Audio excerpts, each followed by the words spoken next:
Hello, and welcome to another episode of the Christian Reeve podcast. Today's guest is Mr. Phil Ego of the Mondo Street Social Club podcast. He's an amazing, amazing guest. I've just appeared on his show, and it'll be dropping, as of recording this, it will be dropping within the next week, I believe, or sometime thereabouts. And then this show will drop at the end of May. So there you go. Welcome to the show, Phil. How you doing? Thanks, Christian. I'm really good, thanks. Yeah, your episode on Mondo Street comes out on Monday. Woo! Oh, I'm excited. Monday, about 1st that, of May. So it'll have been out for 3 or 4 weeks by the time this comes out. Yeah. And you'll be able to sit back and go, that wasn't too bad, that. It's a nice bookend as well, because it's like we had a really good conversation. And to give all of our viewers and listeners a bit of I was going to say feedback. That's not the right word. Some background to this particular episode. So today's guest, today I was supposed to have a completely different guest, and I sat down and prepared and planned and everything. And then another just no-show. And that's 3 in a row that I've had. 1 no-show, 2 cancellations with no follow-ups. Bit weird. I've been doing this now for close to 3 years. And it does happen. And I know that, and we'll get onto your podcast in a sec. I know you've, so basically Phil has just started podcasting, which is really, really exciting. And his show, which we'll discuss a little bit later, lots of interesting, exciting stuff going on there. But when I appeared on his show, we spoke a little bit about how there are certain things that you come to expect throughout podcasting. And this is one of them, unfortunately. I think in 3 years, I've had somewhere in the region of 15 to 20 no-shows / cancellations, various different reasons. But there's been a lot of just no one ever getting in touch with you. Which I just Ghosted. find that... Well, yeah, but I find that really weird, especially when people like reach out to you and they want to be on your show. And so you go, okay, great, put it together. And then they don't show up. It's a strange way of life, but it's more than probably maybe something linked to the attitude towards social media and social interaction nowadays. I don't know. I was saying this to a friend the other day that like I find that quite disrespectful and unprofessional. If you've entered into a discourse with someone and there hasn't been like an immediate reason. Like, I'll say this, like I've had instances where I've dealt with someone unprofessional, and then because of that, I'm like, you know what, I'm not going to bother responding to this. Like, I think it's pretty clear where we stand on this, right? But those are like extreme scenarios when someone's like, the situation is really bad or something else is really bad, and you're like, yeah, screw this. But if it's just like, you change your mind, like, listen, I'm a reasonable guy. If you change your mind and you don't want to be on the show, no worries. Just let me know. Tell me. That's the thing, because like I don't know, I value time. I think our time is valuable on this earth, and whatever we do, like I know, listen, I realize to some people looking in, they might look at my show and be like, it's just a bit of fun, like it's not anything serious, why should I care? And it's like, well, I care.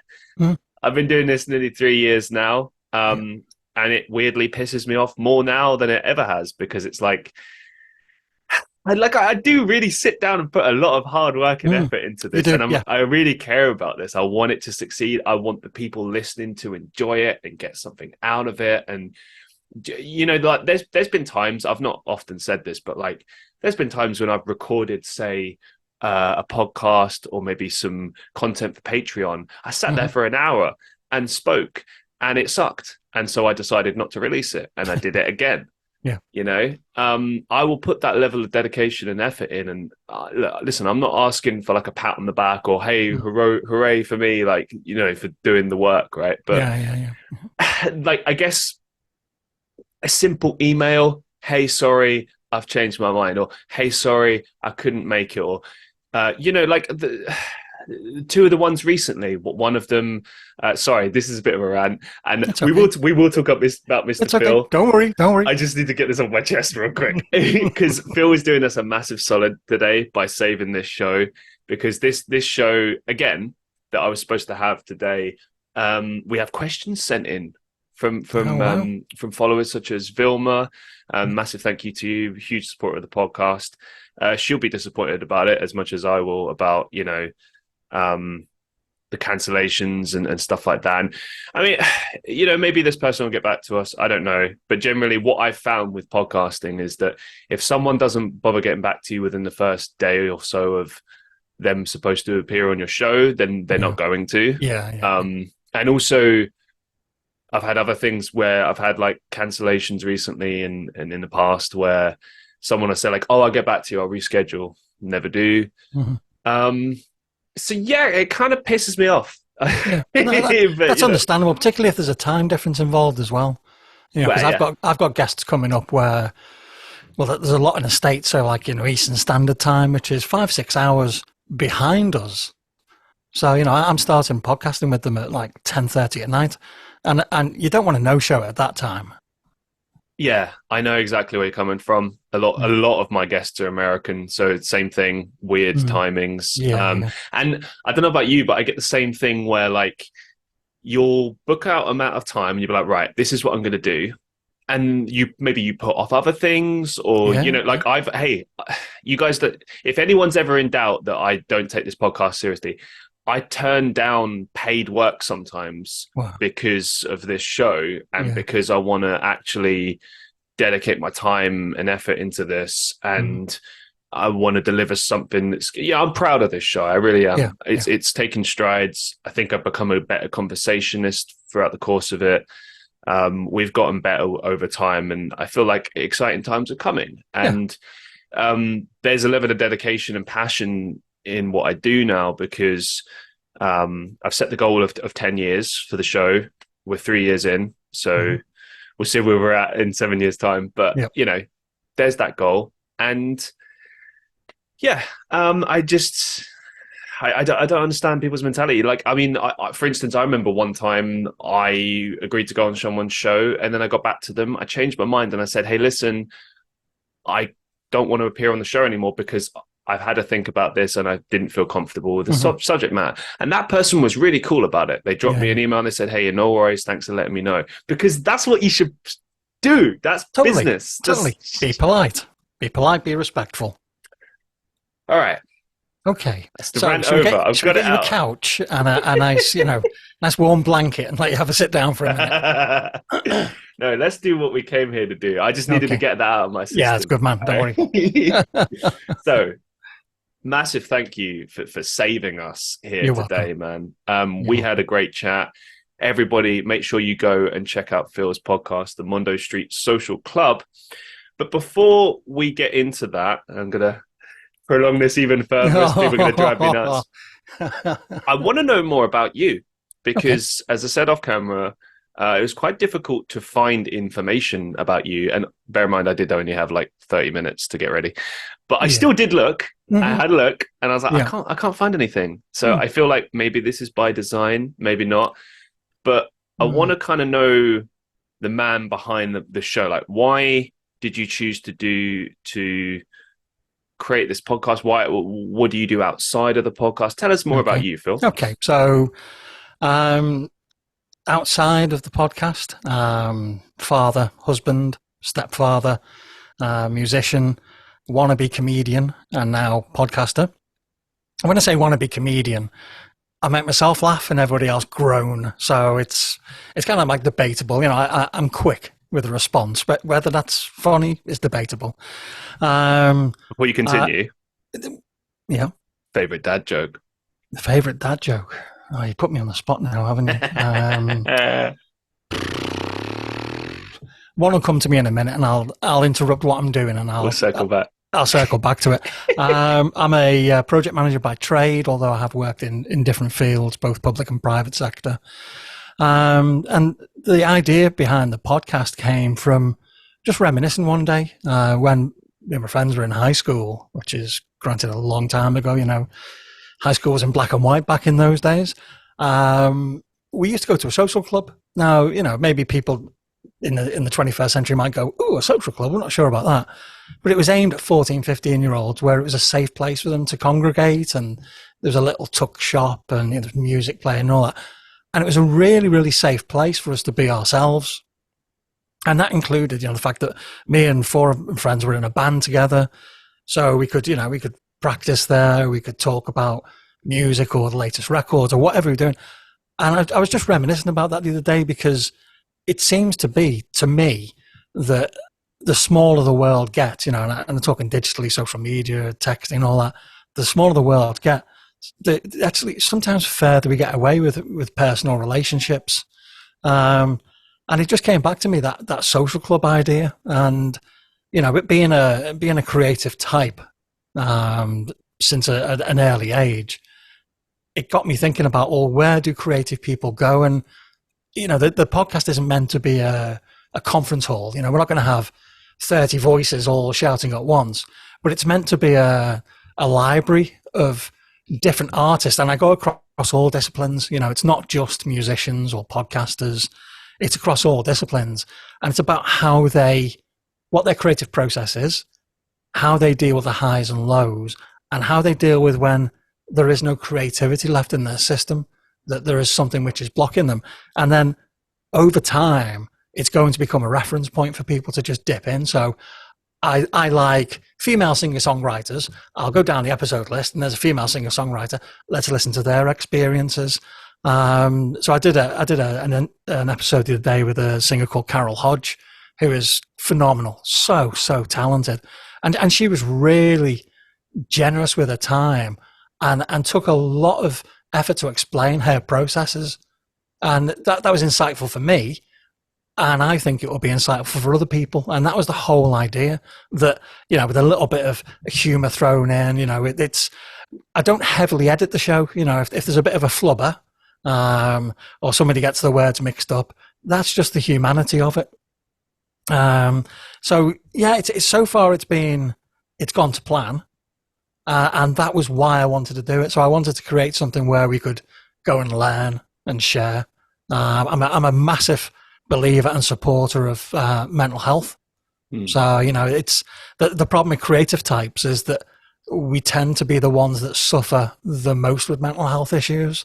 And that's not to take away or detract from anybody that isn't a creative type and has mental health issues. But we tend to be, because our brains are always reaching for the next thing. What happens is that mental health kicks in and eats away at that a little bit more, which at the end stops the creativity, which then puts you into that downward spiral, to reference Nine Inch Nails. So yeah, that's what it was all about. It was just about trying to create a platform where we could talk and share. And I think so far from the interviews I've done with your good self and some other people, it's been really, really, it's been quite eye-opening for me. And I think the number of people that have come forward to be on the show already, I think maybe I've struck a nerve somewhere. So you never know. Fingers crossed. You're very good on the mic. Have you ever done anything similar to this? I mean, obviously, you said you want to be a comedian. Obviously, music. so there is experience there, but not a formal experience. I've got a smaller podcast. When I say smaller, it'll kill me for this. Which I co-host with a guy called Dan, one of my best friends, which is called One Grump Or Two. But the name has become a little bit too niche, and I think it's deflecting listeners. But basically, it's a music and movie film show where we grump. So if there's something that's annoyed us about a record, we'll talk about it, or something that's annoyed us. So, I'm in my 50s, Dan's in his 40s. So we tend to be more on the grumpier side of life. But I think I'm just naturally confident. If I'm talking to you, which in essence I am, I know we'll have listeners at some point, but I'm talking to you, so it's a one-to-one.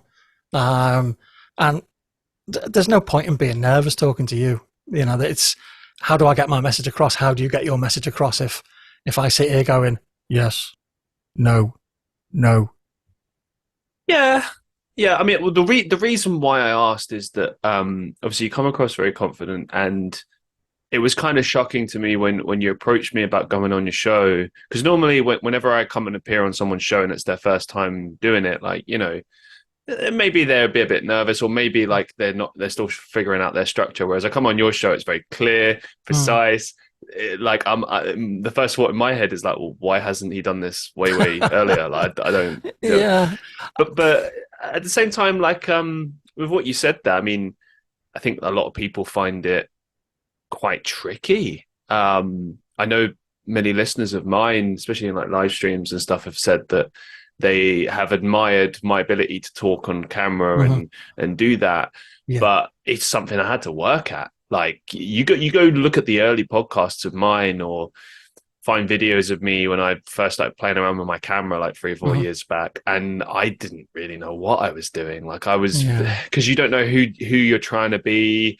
And I tried to figure out like, okay, I'm going to be me. I'm going to be my most authentic self. And that's what I'm going to do. But it's a risk, you know, because it's like you're being you and people might not like you. Totally. And that's the subjective element of being a host, isn't it? Sure. Is the fact that some people get you, some people don't get you. And quite, you know, I'm doing this, yes, for myself, because I want to learn and I want to meet new people. But I'm hoping that it actually gives to somebody else as well. And the only way I can do is by, you know, it's calmness on the outside, but you can't see my feet doing that underneath the desk. You know, that panic element. It's you know, it's not a persona, but there's a level of confidence that maybe it comes with a few more years, or maybe it just comes from, you know, the fact that I'm comfortable in this environment with you. So it's not training. God, no. No, I suppose in a way it's just practice, isn't it? Like it's community. Like I really do owe this podcast a lot as far as like being a better conversationist, like being a better listener, and also like knowing when and how to ask questions, how to ask the right questions as well, because that's tricky. Like at first it was just like, I need to just ask something, get the conversation going. Whereas now it's like you pinpoint things. Like I don't know your approach, but like my approach is always, I've got certain topics like written down. Like normally, obviously, I have time to do my research, and I've got like an idea of like, okay, this is where I'll go with it, whatever. But like you, I like the conversation element. Like I'm not. It doesn't have to be what's on this piece of paper. It can be like, okay, let's see where it ends up. And if the guest is talking about a certain thing or certain things that are passionate to them, you steer it in that direction. You know, you push into that, you lean into that. And speaking of things that you're passionate about, one of the things that you mentioned was mental health. So I'd kind of like to know a little bit more about, you know, your efforts as far as, you know, trying to raise awareness about mental health, and maybe some of your experiences that have sort of led you to consider that, you know, really important and try to like spread awareness about that. I think like everybody, we are unfortunately touched by mental health issues. You know, everybody has a period in their life where things get a little bit too much, and I've had it. Lots of my friends have had it. I lost a really good friend, must be 20, 21 years ago now. He was only young. He was only 23, 24. Sorry for loss. It was terrible at the time, but he left a legacy, and that legacy is a group of friends who are still together. And wow. I was playing with a band at the time, and we did a benefit for Mind, and that was what really drew me towards that mental health kind of, you know, direction. So about 5 years ago, I was going through a bit of a rough time. So I set up a private Facebook group. And, you know, on Facebook, everything's public, but you can actually set up these closed conversation rooms. So I set one up and just sent out to my personal friends, if anybody wants to come and chat about, about mental health, then let me know and I'll invite you into the room. And the response was insane. It was like ping, ping, bing, bing, bing, bing, bing, bing, bing, bing, bing, which I was like, whoa. And so I set up some guidelines in there. Said, you know, we're all friends. We all know each other, but we've got to follow these rules, because if we're going to start talking about these issues, we've got to be really, really safe, and we've got to be really, really trusting with each other. So we did that. And the conversations, some of them are incredibly painful, you know, because one thing that this country hasn't got is a good enough mental health care provision. I won't go into why not and all the politics and all that. I think you can pick up any newspaper or watch any news channel for that. But the reality is that the number of people that need support is not met by the number of people that can provide a service to support them. So what I did in my little world was try and create a support network of friends. And we did, and we talked about some truly horrific things. You know, there were things that, you know, when you know somebody as a friend and you've known them for years, and they tell you that, oh, by the way, this happened to me, and you think, oh, wow, I never knew that. I never saw that blip in your personality. Was I not a good enough friend? Was I not looking hard enough? Or did you mask it so well? And that really, it helped me immensely.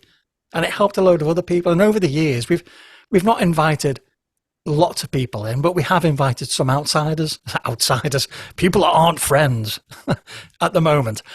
We've invited some in, and we've helped them as well. And it's never going to be a big thing, you know. To us, it's a big thing, but it's never going to be a new branch of the NHS or a new organisation. It's just something fairly localised, and I think that for me, everything that I do now, it's made me far more aware of how, when I'm interacting with somebody, the impact that I can have on them.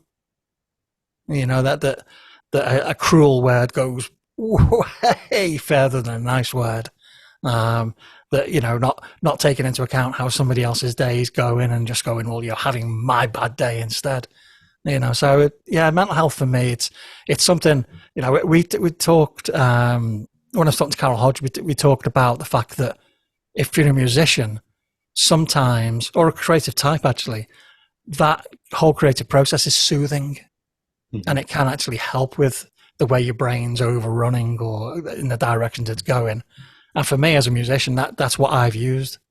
You know, I've used music. You know, I can go through my back catalogue of songs that I've written and go, oh dear, that wasn't a good day. or my, what a jaunty pop song. Were you having a good day? Was that a good day then? And you can go through it, and you know, some of them are a throwaway, some of them are keep, some of them are very, very good, some of them are very, very bad. But it's that whole creative process, and I thought that the next step then from doing that is podcasting, is having a voice which goes further than the small group of friends in a closed Facebook, than my personal one-to-one interactions, and then getting a bit wider. You know, it's never going to be a couch. We're not going to sit down and go, you know, tell me about your childhood. We're not going to do that. But you know, little bits of advice, little nuggets may be helpful to somebody, and that might give them motivation or the strength to go on and do something else. And you never know, we might get the next Paul McCartney out of it. Who knows? So crazy how, like, even just saying hello sometimes to someone can be like the most impactful thing you could ever do without even realizing it. Totally. So I think there's so much value in what you're doing, and I feel like it's awesome as well, because it's something that we can all replicate as well. You know. Oh, I think it is. You know, I am all. I'm not mindful about it now because it's become second nature for me now. So if I'm going into a supermarket or I'm going into a restaurant or something, I make a personal comment. You know, I say, thank you very much. Thank you for your time. It's just little things. You know, it takes me, a second and a half. But for that whole day, if that's the only interaction that person has, which is at a personal level, surely I'm having a positive impact on them. You know, and it might be a little bit cliched. Quite frankly, I don't care. You know, if I can make somebody smile or feel a bit lighter during the day, then that's on me. That's a responsibility. No, I totally agree, man. I remember times when I worked in customer services and someone came in and just said something like, oh, hey, thanks for this, or hey, you're doing a really good job, or something like that. And it made an otherwise dark time in my life, or a dark day, feel that much better. Yeah. You know, because I've not often spoke about this. I mean, I've spoken about it a little bit in live streams and stuff about going through, because I'm pretty transparent with things for the most part. I keep a lot to myself too, but there are a lot of things that I like to talk about because I think it's important to talk about these things. You know, you don't often see people do that. And so, but I remember like my last job last year, there were a lot of times when it was pretty tough, especially from like a mental health perspective. And, you know, a lot of the time I'd come home, sometimes, you know, it'd be quite clear I'd be in a tricky place, and, you know, people in my community could see that. Other times, yeah, I was masking it and I was using that as a, I don't know, maybe a form of therapy. Like, I can Yeah, kind of avoid my problems and just do yeah. this for fun. And Hmm. um, but yeah, I remember those moments when it was particularly bad, and I'd just be standing there like, what am I doing here? Why am I doing this? Like, what? Mm. How did my life get to this point where this is what I'm doing? Yeah, yeah. And then those people come in, even just with a little bit of like 5 seconds of kindness, and that's enough to keep you going. It is. It is. So Yeah. no, It's what we owe each other. yeah, The automatic negative human mode where we walk around head down, looking at the pavement, not interacting with people. It's just so boring. Just get on with it. Give somebody a smile. Give them a smile and a wave. It costs you nothing, and it does make a difference. I will say though, sometimes when you're feeling low, because I've had this before where I felt low, I took a risk and I said hi to someone, and then they Mm. brought me down even further. And then I just like, oh Yeah. man, I just shouldn't have bothered. Like, so I do feel for people. Like, it's Mm. it's hard to Oh yeah. throw Yeah. yourself out there Yeah. and be. Don't get me wrong. Sometimes you can do it and it'd be the best thing you ever do. Hmm. Yeah. Everything's a gamble. Everything's a risk. Yeah. But I get it. I get people being like afraid or nervous Hmm. or like, oh hey, I don't want to be shut down, like, Hmm. because that's the thing, isn't it? Being shut down by other people Yeah. or being made to feel like a douche, a bit of an ass for you trying to be goofy and friendly, but then it's just then in your mind you're like, well, that's the last time I ever do that again. Yeah. Yeah. You know what I But mean? yeah, the secret with mental health is to have multiple ways of tackling the issue.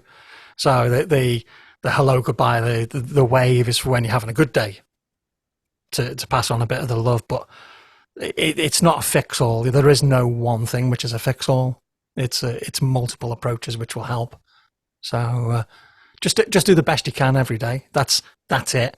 If it's 1 foot out of the bed, that's a win. If it's 2 foot out, that's a win. If it's a walk down the hallway, that's a win.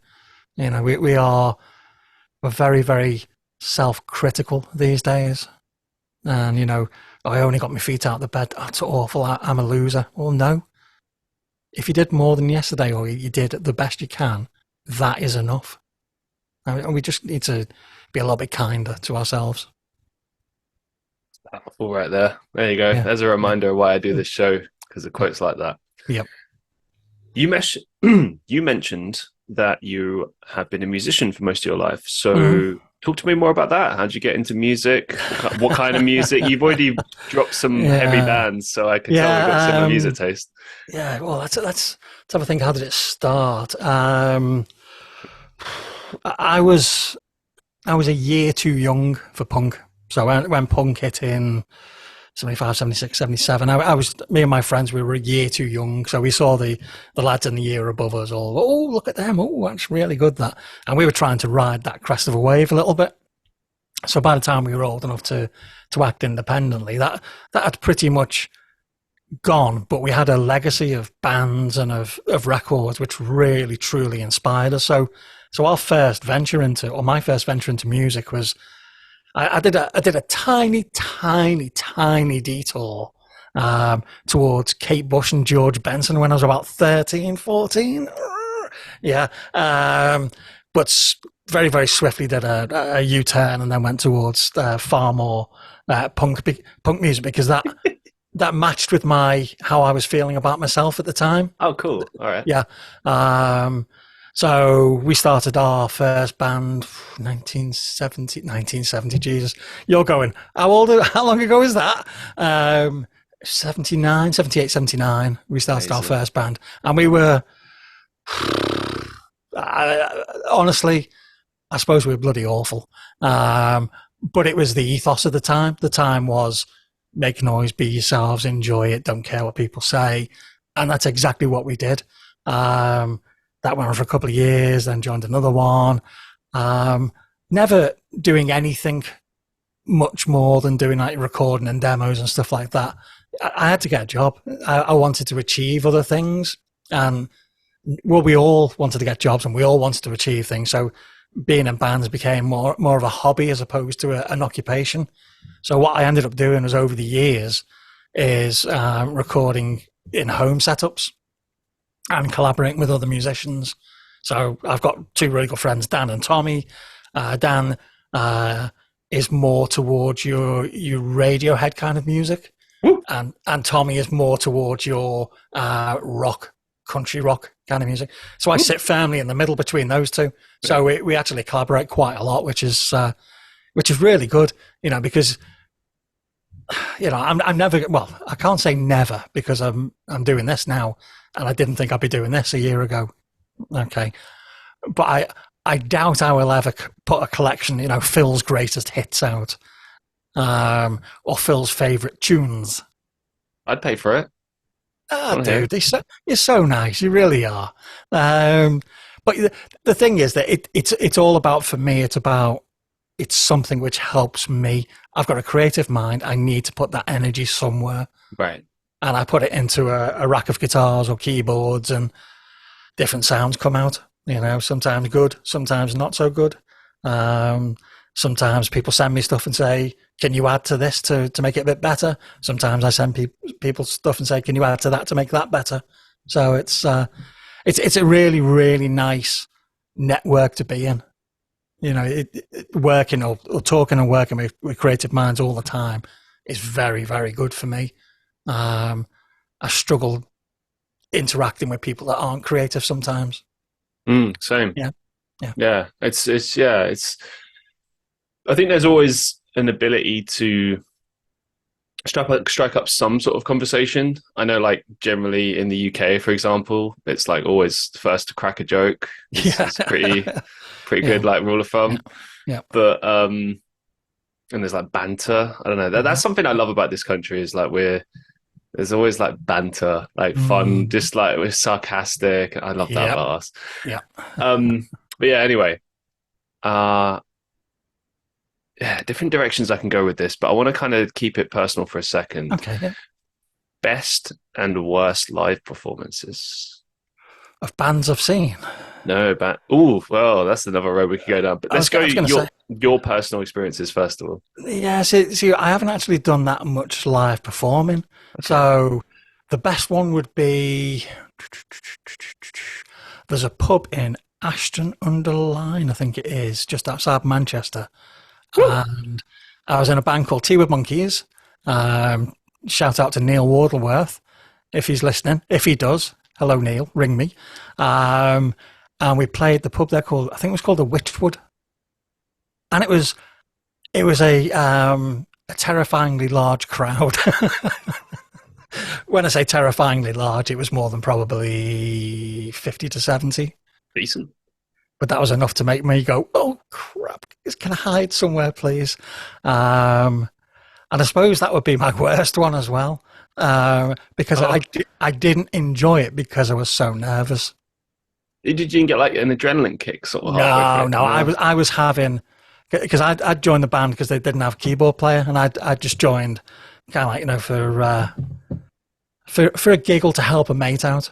And right. I'm not a keyboard player, so oh shit, yeah. So yeah, there's a keyboard behind me there, but I'm not a keyboard player. So Neil would give me the songs, and I would spend 18 hours learning the songs. Well, that's dedication right there. Well, it is, yeah. 'Cause you don't want to let a mate down, do you? And you don't want to look like a donkey when you turn up and go, okay, 1, 2, 3, 4. Oh, that's not the right song, is it? Yeah, but if in doubt, you can just say it's jazz. Yeah, I don't think they would have taken that excuse. No, okay. No, not at all. So yeah, it was. So I'd take the songs and come back, and I had imposter syndrome because these guys had been together for a couple of years, and they were tight. They were a good band, and there was just me sitting behind them and going ding ding ding ding ding ding ding ding ding ding at the appropriate moment. So I had a real bad case of imposter syndrome. So I earned my place because I was asked to join the band, but I just, all I could see from where I sat was Dan, the drummer, used to sit behind me, but all I could see in front of me was that these two guys, bass and guitar and lead vocals, in front of me, playing the socks off. and I'm a guitarist by nature, so I'm not a keyboard player, and I would just go tinkle and then go, oh, tinkle. and that for me, I was like, oh God. And I was so nervous. It was a good gig. Everyone really enjoyed it, but I just got too nervous. Performed, got it done, fine, no problem, but I didn't enjoy it at all. And that was so it's best and worst in one night, which might be a bit of a cop out. I'm not sure. What advice would you give to people struggling with imposter syndrome? I think the strangest thing with imposter syndrome is that it warps reality completely. Yeah. If you're a Marvel fan, it's like going into the multiverse because your brain just goes bloop and going in all directions at once. I think the thing to try and remember is that you're there because you've either been invited to be there, or you've passed some kind of assessment, whether it be a job interview or an audition, or... God, imagine having a job interview for a band. It happens. Where do you see yourself in the next 5 years? The bottom of the pit? Yeah. Bass guitar. So you're setting your sights low then? Oh, yeah. Turn it up a corner. So with imposter syndrome, you've got to remember that you're there for a reason. It's very, very rare that you stumble across something which is, a whole seed, like life-changing. Being in a band or getting a new job can be life-changing, and you're there for a reason because you've been invited to be there. Right. So you are good enough to be there. That's what you've got to remember. And there may be people who are better at it than you, but remember, they've been doing it for longer. So I guess in essence, what you're saying is like it's important to kind of work on that inner dialogue and relationship with yourself. Yeah. Kind of keep telling yourself like, "Hey, I deserve to be here. I'm good enough to be here." Like, yeah, and that it can be the hardest thing in the world to do. Right. But it's like I go back to what I said before about being kinder to ourselves. That if 1 foot out of the bed is a win, 2 feet out of the bed is a win. But getting there and performing, if it's music, or getting there and doing a job, if it's a job, that's a win. And you will get better, and that feeling of, I'm not sure if I'm supposed to be here, will subside. But the more that you focus on that, the less you'll be able to do the thing that you're there for. And it's that practice. It's practice. It's, I am supposed to be here, and it gets better.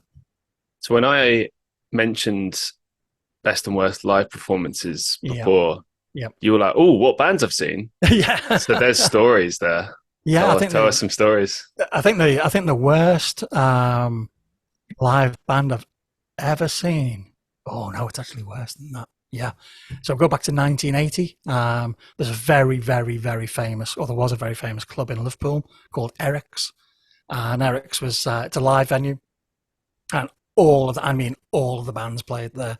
So it used to be next door to where the Cavern was, where the Beatles got their start. Or, no, sorry, I shall correct that because some Beatle fan is going to correct me on that. So I'm not where they got their start. It's where people most associate them with performing. Yeah, okay? Like the Hacienda with the Happy Mondays and Stoners. Okay. And we'd gone there to see a band called Spiz Energy, who were what a name. Sounds like a bad energy drink. It does, and they changed the name the day of the gig. So we were all expecting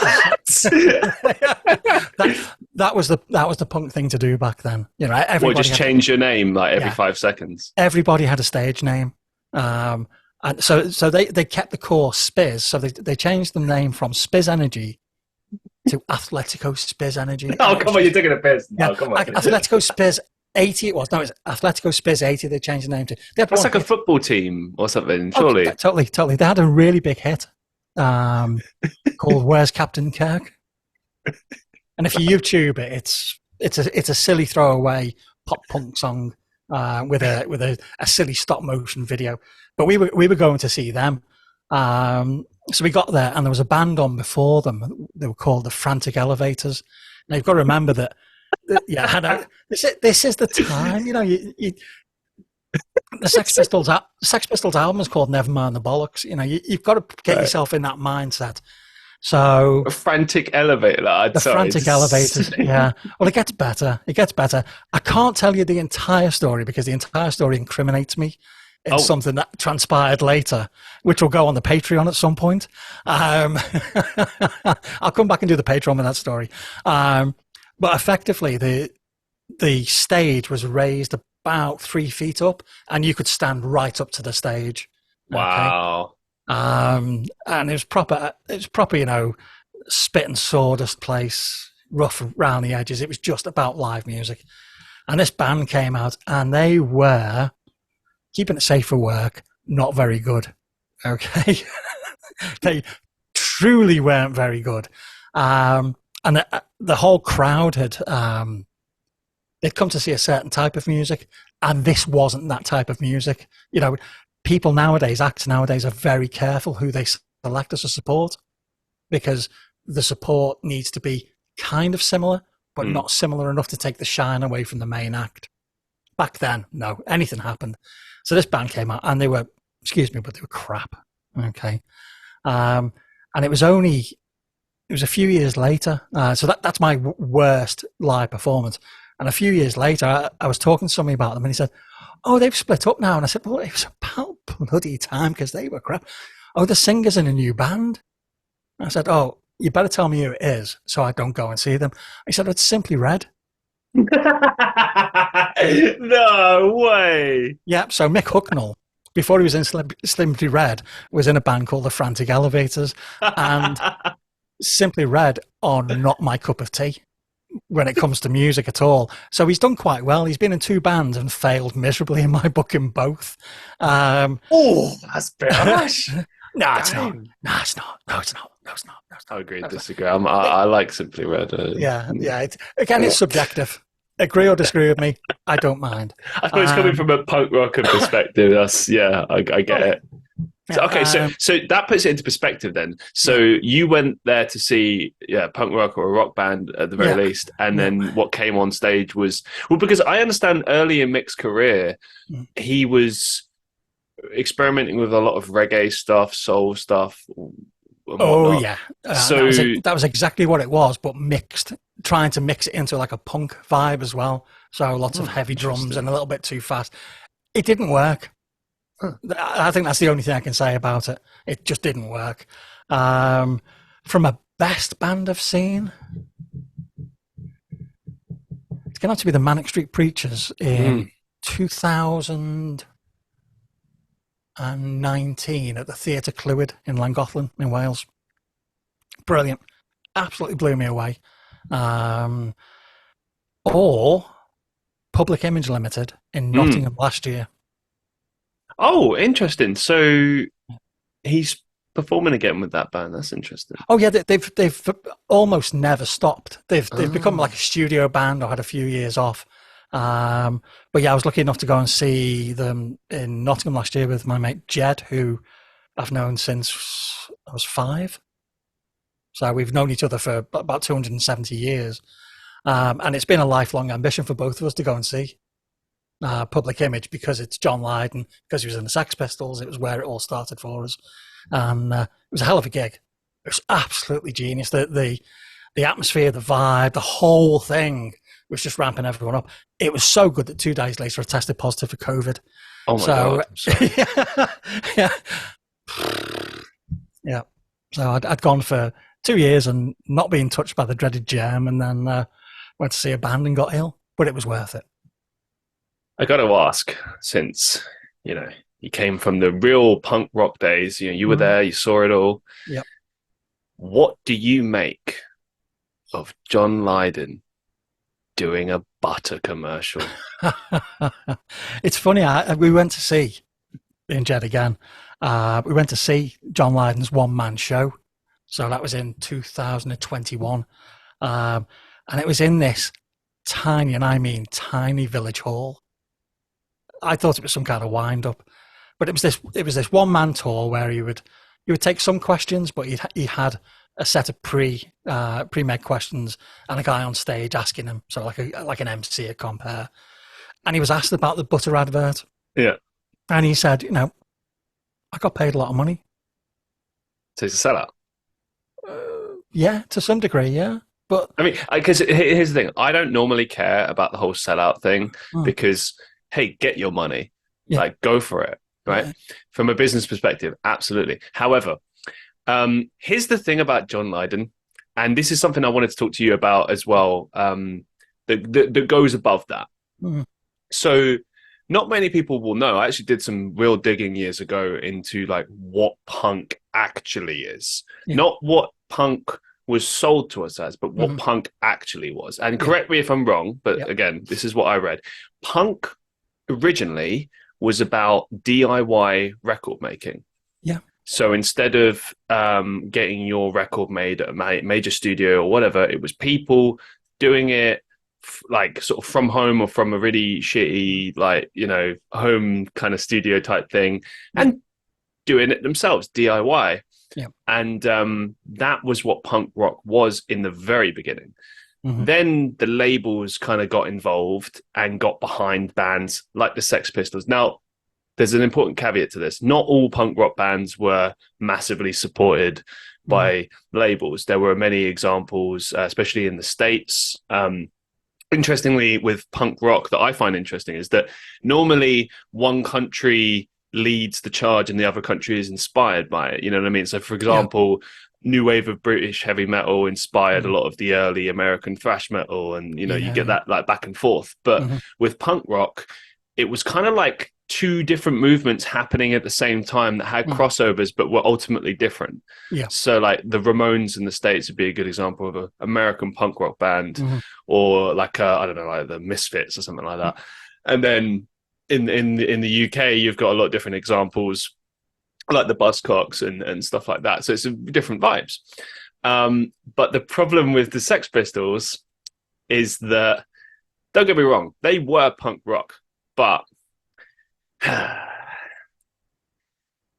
and this brings it back to John Lydon as well. So John Lydon was always like that big kind of in your face spokesperson for it, and the whole band did embody that, and they were very punk and they were badass. But if you do enough digging, you discover, and this is all stuff that people know, this isn't a revelation, but the clothes that they were wearing, famously Vivienne Westwood clothing, designer clothing, at a time in the UK when everyone was poor, on the dole, whatever, like with what, late 70s, early 80s. It's like not a great time in the UK. Mid to late 70s, yeah. Right. Yeah. A lot of people on the dole, a lot of people out of work. So people didn't have money to buy like designer stuff. That, you know, you'd be, I imagine that probably largely fed a lot of the punk movement, if anything, because it was, you know, you're wearing clothes that are stitched together that are like, you know, hand-me-downs or like broken clothing, you're fixing it together because you don't have the money. You just, you know, you do what you can. Yeah. So yeah, part of it is just more just kind of doing what you can versus actually trying to be a style icon or whatever. So that's one aspect to it. And look, a band wearing some designer label stuff. Look, sometimes you have friends in places, and why not? Why not take advantage of that? You know, if it's being offered to you, cool, right? But I think the thing that always irked me with like John Lydon was that it always kind of seemed like a competition to be as punk rock as possible. Like, oh, I'm more punk rock than everyone. You know, kind of walking around with this attitude all the time. And there's a lot I like about him. From a musician standpoint, from his ethos, a lot of different things. Him speaking up on certain topics, I really rate that, respect that. But at the same time, when it comes specifically to like punk rock and these things, it just irks me. And that butter commercial, bringing it all full circle, was like it was like such a kick in the balls. It was like, come on, man. John Lydon, of all people, the one who preached for so long and accused other people of being sellouts, and then he did it. And it's just like, dude, why? You don't need the money. Like, I mean, he did actually need the money at that point, though. All right. Well, yeah, he just lost a court case against Malcolm McLaren and the other members of the Sex Pistols. Oof. Well, do you know what that was over by any chance? It was royalties. Yeah, I believe so. Because Malcolm McLaren, and I think this was proven in court, so you can't sue me for it, and he's dead. Had Okay, everything's alleged. There you go. alleged, yeah, like that. I think he'd, mismanaged their royalty checks and stuff. But I think one thing just to point out about Lydon and the Punks, you go back to that. The Pistols were a boy band. They were. This will not be a popular opinion. Okay? Say it like it is, Phil. Yeah, say it like it is. They were manufactured. Okay, Right. so they weren't like. Let's talk about the Clash or the Damned, two very very big bands at the same period. They were a band that had organically come together. Right. So yeah, when you say manufactured, like they were introduced to each other. It's worse than that. It's much worse than that. The whole idea of the Pistols was a band to promote the Vivienne Westwood range of clothes from the shop. The shop was called Sex, and it was just on the corner of Barnaby Street in London. And they wanted people to promote the clothes. And Malcolm McLaren said, well, what better way to promote something than with a band? Let's put a band together. And he knew Steve Jones, who was the guitarist of the Sex Pistols. Well, at that point, Steve couldn't play the guitar. So there's lots of stories about, was it Chrissie Hynde out of the Pretenders who taught Steve Jones how to play the guitar, etc., etc., etc. But they were four people that didn't. I think Steve Jones knew Paul Cook, who was a drummer. These were people that didn't know each other, and the only real musician who was in the Sex Pistols was the bass player Glenn Matlock, who was sacked when Sid Vicious came around because Sid Vicious looked more punk. But I think the thing about John Lydon and this competition to be more punk all of the time, I think the thing that a lot of people don't know is that if you look back to the mid to late 70s, the shock value of the Sex Pistols has never been seen since. 100%. And this is where I kind of tend to be, because here's the reality, as with everything we've just laid out right there, you cannot deny the power and influence of the Sex Pistols. I mean, when you think punk rock, that's the first thing you think of. Totally, yeah. And I think it was the whole punk movement, but people were not used to that. People were not used to seeing things which confronted their, or questioned what they felt was the norm. So kids, teenagers could be unruly, but they were going to be either a mod or a rocker. They weren't going to look like something that had been dragged out of hell screaming. And I think that was one of the things. And Lydon, because he was so vocal, and don't forget, he's not the biggest guy in the world. He never was. He became a target for the press. I think he was slashed across the face at one point and mugged. There's a load of things which then your personality then says, well, the thing I've got to do is be bigger and bigger and bigger to try and defend myself. And I think that might have been the, that loop, the feedback loop that he got himself caught in. But here's the thing about him as well, because if you compare him to someone like, say, Vanilla Ice. Now, this bear with me. Bear with me on this comparison, but you know where I'm going. Yeah, like he was a guy who, like, no one would have cared if he'd have just been honest and said, "Hey, listen, yeah, I'm a rich guy that came from this background, but I do rap." Everyone would have been like, "All right, fine." But he lied, made up a backstory, and then people didn't like it. Yeah. Now, admittedly, that could have been introduced to him. A lot of record labels do that and give you a false narrative, whatever. Yep. I feel like with John Lydon, it's interesting because although we know that the Sex Pistols were manufactured and we know the story behind it, you still feel like, oh yeah, but he was still punk. Like he was still very in your face and didn't care and challenged the right people. He came across very intelligent and classy in interviews. Even when he was kind of throwing it in their faces and stuff. A lot of these people interviewing him at the time were massive hypocrites. Oh, and he'd exposed that, and he said crazy stuff. I mean, famously, he exposed all that stuff about Jimmy Savile and whatnot in the 70s, and was banned from BBC Radio for doing it at the time, which was, if you think about how powerful Savile was back then, that could have been the end of John Lydon's career for good. Well, and it should have been the end of Jimmy Savile's career when somebody made those allegations. But you're right, he was in a far more powerful, because he was part of the normal entertainment group, whereas Lydon was very much, and all of them, they were outliers. As they've progressed and got older and more mature, they've turned into some incredible powerhouses within the music industry. And look at Don Was. Is it Don What or Don Letts? Sorry. Big Audio Dynamite.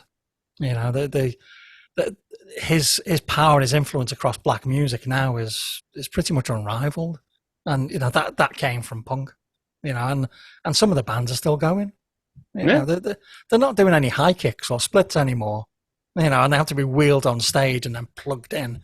But it's good to see that a passion, that a desire to do something, can keep on going for that long. I think the heart of punk will never die as well, because if you break down the core of what punk is, again, that even with the influence of mainstream and everything, the heart and soul of it never died, because as I mentioned at the beginning, punk was all about DIY, doing it yourself. You didn't have to be this flashy, amazing guitarist or drummer or bassist or singer. You didn't even have to be able to sing.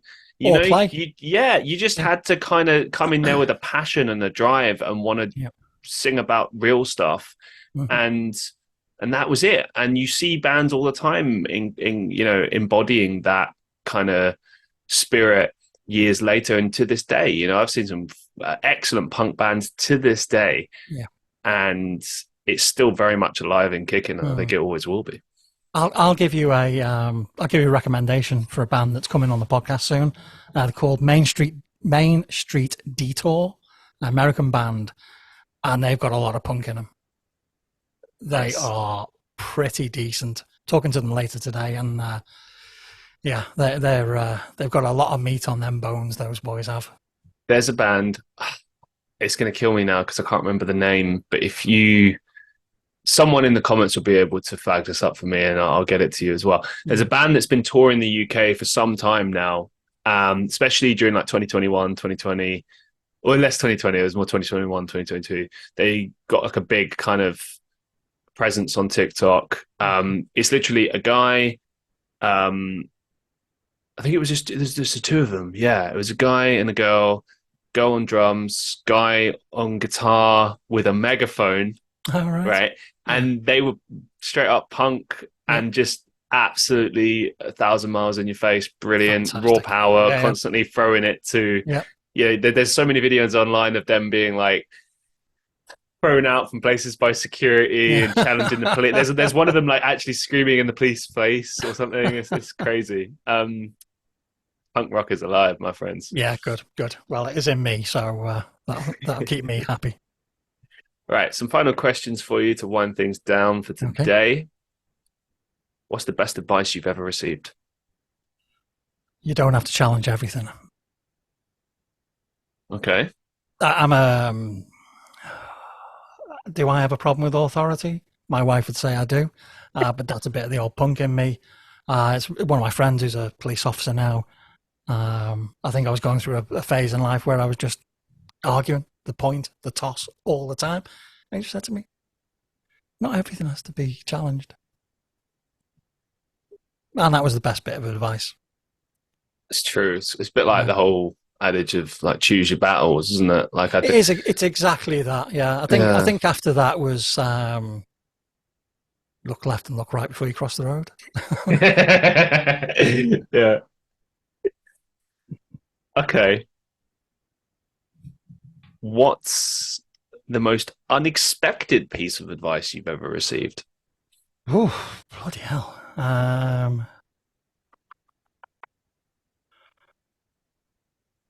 Dead air. Dear me. That's an awful thing on a podcast, isn't it? Dead air. Most unexpected piece of advice I've ever received. I'm completely stumped. I don't know. It's a hard question. I wouldn't know. I've had feedback, which could be twisted a little bit, where I've done a song, written it, sent it to a friend, and they've gone, "That's brilliant," and I thought, "Oh, it was the throwaway." Best advice. Well, most unexpected advice. Sorry. I'm going to cop out again. You don't have to challenge everything. We were in a nightclub, and he gave me that advice in a nightclub. So maybe that was the most unexpected, because it was the weirdest scenario to get life-changing advice. I was going to say, let's talk a bit more about that. So you're in a nightclub, you're just sitting and chatting. Yeah. We're just chewing the fat. Yeah. Okay. Yeah. And he turned around, he said, "Not everything needs to be challenged." I'm like, okay. Thanks a lot. Yeah. It mostly took me till I sobered up to realise what he meant, but I think I just grinned and bear and went, yeah, okay, mate, yeah, whatever, come. Side note, by the way, I found out that apparently nightclubs and casinos do quite cheap food. Oh, right, okay. Quite nice, apparently, Yeah. as well. Okay. Just completely unrelated, but like Yeah. if you're ever out and about and you need some Yeah. like cheaper food, and it's a bit of a weird setting, try nightclubs during the day Yeah. or casinos. Apparently, it's cheaper because Right. it's not really like they want to obviously keep you there, Yeah, yeah, yeah. and the food is cheaper, and then it's a good way, and then you can just be like, nah, I won't gamble, I'll just eat. Yeah, just avoid the roulette wheel, whatever you do. Yeah. Or maybe work it in, be like, let's do roulette, and then that'll Yeah. decide if I pay or not. Yeah, but and if you are, make sure you put the right chips on the table. Oh. What's the biggest life lesson you've learned so far? The biggest life lesson I've learned so far is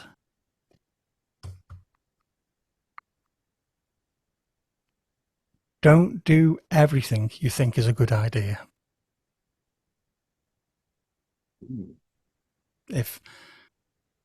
Or not everything you think is a good idea is a good idea, or think things through before you do something. No, really? We all make mistakes in life, and I, in a period of my life, I made a significant mistake which affected other people, and Right. it's taken me many, many, many years to recover from that. From a self-worth point of view. Wow. When you do things which are against the very core of who you are, and it was nothing illegal. Okay, so I didn't create a monster or rob a bank. But when you do something which is against your core beliefs, it makes you question who you are, whether you truly were that person you thought you were. And then when you realize that it was a mistake, then you've got to rebuild that element of you. Okay. I want to ask a follow-up to that Go on then. because I happened to be talking about a similar conversation recently. Yeah. When those things happened, Yeah. would you say that you were limited by your choices, or would you say maybe you took the easier route, but maybe not the right route? What was it? And then what made you realize? Yeah, I took what I thought was the right route because it's a difficult one to answer, but effectively I did what I thought was right at the time, only thinking about me. Yeah. Right. Yeah. And that is the worst reason to do anything. Yeah. We've always got to think about the others that we impact. Yeah. We can be selfish. There's nothing wrong with being selfish at times, but we can't be completely selfish, because all of our actions impact others. And I did not consider my actions, which impacted others and caused a rather large ripple in the pond, shall we say. But you've got to seek forgiveness for what you do, and you've also got to forgive yourself for what you do. Whether that be a big mistake or a little mistake or whatever, because it all goes back to that core idea about being kinder to yourself. We can't magically go back and stop ourselves from doing it. Okay, what we've done. Yeah. All we've got left to do is to try and fix that issue. And if that means fixing ourselves or fixing a loved one or I don't know, whatever the issue was, you've got to fix both sides of it. And the hardest thing for me was fixing myself. And that's taken me years. And it's only, I'm remarried now. My wife is insanely supportive, but she's very quiet about it. She's not standing behind me like a cheerleader going, "Yay, yeah, you go." She's just there, and that's the sweetest thing about her. That every time I stumble, I don't make big mistakes. I hope I don't. But when I stumble, she's there, And she catches me and she goes, oh, whoa, whoa, whoa, whoa, whoa, whoa, whoa. Left foot, right foot, left foot, right foot. Come on. Back to normal now, please. But that's the hardest thing when you make a big mistake is forgiving yourself, is accepting that you are allowed to make mistakes. You wish you hadn't made them. You really do. But you've got to say, I'm human. I can and will make mistakes. I will try and make them small mistakes. Okay. And I will work on forgiving myself. Beautiful. Thank you. Thank you so much for sharing, man. And just for being on the show. I knew it would be a good conversation, and as always, it's blown me away. So thank you so much for being on the show. And thanks for having me. Oh, it's a pleasure, man. You're always welcome back. Cheers. And everybody go and check out the Mondo Street Social Club podcast. Yep. It's brilliant. It's out on Monday, so don't check it out yet. Oh no, hang on a sec. This is going to be May, so it'll be out for 4 weeks. So you'll have about 7 episodes to listen to. Christian is episode 3. Whoops. So and I think he's already listened to it. He had a sneak peek. I did. Yeah. I did. Okay, final question for you. Do you have any upcoming projects or final thoughts that you'd like to share with our listeners? The only upcoming project is the Mondo Street Social Club. The website is www.mondostreet.co.uk. Instagram, podcast. Anything else to share with you? I genuinely think I'm starting to make some new friends, which is a wonderful thing. You know, when you approach a new venture, particularly something like podcasting can be quite anonymous because you spend a lot of time preparing for it and a lot of time editing. So that's a lot of time on your own. Okay. And then you invite people into your safe space and into your brain pattern, who you don't know from Adam or Eve. Yeah. And how they are in that half hour and a half, whatever that interview period is, can have an impact on you. And it can be positive and it can be negative. And genuinely, so far, I've interviewed 4 people for my podcast so far, and I already knew one of them, so that's cheating. But the other 3 people, and that includes yourself, Christian, have been so incredibly supportive and so incredibly giving in their interviews that I'm just sitting here going, wow, this is actually quite, awe-inspiring, this. And I'm sure I'll have a bad interview at some point. I'm sure I'll go, you know what, mate, let's finish now. There's no point in continuing. It's bound to happen at some point. So I think the final thing for me, if you're thinking about doing something like this, or you're thinking about picking up a guitar and writing a song, or you're thinking about writing some poetry or auditioning to be in a play or a TV show, muster that strength, muster that confidence, no matter how hard it is for you to do that. Give it the biggest shot you can give it and go for it, because you're going to meet people who are on the same trajectory as you, who have the same hang-ups and psychosis and foibles as you. We're all the same in this realm of creativity. We're all a little bit bonkers, and we're all a little bit paranoid, and we're all a little bit ridden with anxiety. So just do your best to get out there, do your best to produce something. We'll all support you in whatever it is you produce. We'll be honest with you. We'll support you to make it better, or sometimes make it worse, depending on what it is. But just give it the best shot you can, because there is something out here for everybody. Couldn't agree more. And once again, massive thank you for saving the show. You're welcome, mate. No, not a problem at all. For the listeners of the Christian Reeve podcast, thank you so much for listening. And I will see you in the next one.